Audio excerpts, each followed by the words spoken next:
வணக்கம் அன்பு நண்பர்களே, அனைவருக்கும் வணக்கம். இன்னைக்கு நாம இந்த ஒரு வீடியோவின் வாயிலாக எதை பற்றி பார்க்க போறோம் அப்படின்னு பார்த்தீங்கன்னா, தமிழக அரசு போக்குவரத்து கழகங்கள்ல முதல்வர் விஜய் அவர்கள் முக்கியமான முடிவுகளை வெளியிட இருக்காருங்க. ஸோ போக்குவரத்து கழகங்கள்ல இப்போ இருக்கிற சுச்சுவேஷன்ல நீங்க எப்படி ஜாயின் பண்ணணும், யார் யாரெல்லாம் போக்குவரத்து கழகத்துல ஜாயின் பண்ண தகுதியானவர்கள், மேலும் மகளிருக்குண்டான வெற்றி பயணம் திட்டத்தை முதல்வர் விஜய் அவர்கள் எப்பொழுது தொடக்கி வைக்க போறாரு. ஸோ இதை பற்றின ஒரு சில முக்கியமான தகவல்களை இந்த ஒரு வீடியோவில் நம்ம பார்க்கலாம். ஸோ நீங்கள் என்னுடைய சேனலை முதல் முறையாக பார்க்குறீங்க அப்படின்னா மறக்காமல் ஒரு சப்ஸ்கிரைப் பண்ணல கிளிக் வச்சுக்கோங்க. ஸோ டிஎன்எஸ்டிசி 2025 டிசிசியோடைய நியமனங்கள். ஸோ டிசிசி டிரைவர் கம் கண்டக்டருடைய நியமனங்களை தொடர்ந்தாங்க. ஸோ இந்த டிசிசி நியமனங்களில் பலவேறு விதமான குறைபாடுகள், முறைகேடுகள், இந்த முறைகேடுகளை போக்குவரத்து துறை அமைச்சர் பார்த்திபன் அவர்கள் கேள்வி கேட்பாரா அப்படின்றது தான் இப்போ கேள்விக்குறியா இருக்கு. பலதரப்பட்ட டிசிசி நியமனங்களில் முறைகேடுகள் இன்னமும் பார்த்தீங்கன்னா இந்த ஓட்டுநர் பயிற்சி பள்ளி வாகனத்தை மக்கள் அந்த ட்ரைனிங்கில் செலக்ட் ஆன பீப்புள்ஸ் ஓடிட்டு இருக்காங்க.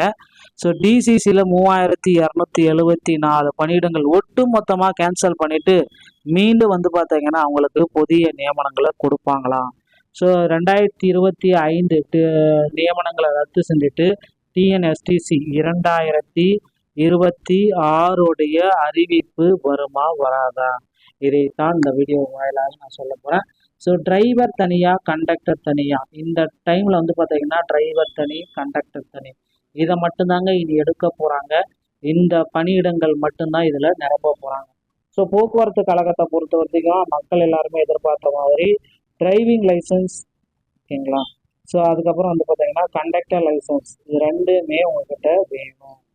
இது இருந்தால் மட்டும்தான் இந்த டிஎன்எஸ்டிசிக்குள்ளே உங்களால் ஜாயின் பண்ணவே முடியும். பேசிக் வேலை எந்த விதமான வேலையாக இருந்தாலும் சரி, போக்குவரத்து கழகத்தில் ஜாயின் பண்ணணும் அப்படின்னா டிரைவிங் லைசன்ஸ் மற்றும் கண்டக்டர் லைசன்ஸ் இருந்தால் மட்டும்தான் உங்களால் ஜாயின் பண்ண முடியும்.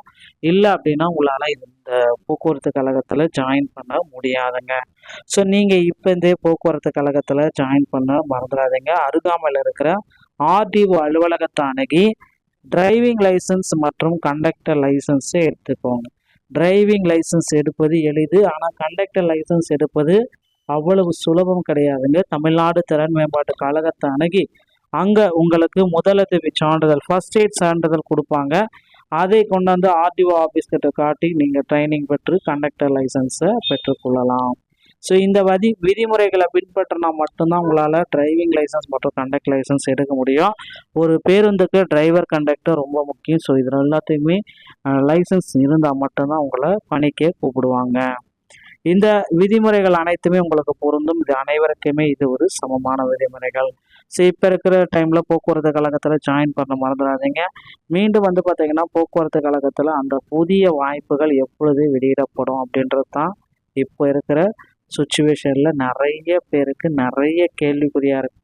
ஸோ போக்குவரத்து கழகத்தில் புதிய அறிவிப்புகள் எப்பொழுது வெளியிட போகிறாங்க மக்கள் கேட்டுகிட்டே இருக்கீங்க. கண்டிப்பாக போக்குவரத்து கழகத்தில் அந்த ஒரு புதிய அறிவிப்புகள் இன்னொரு சில தினம் வந்துடும்.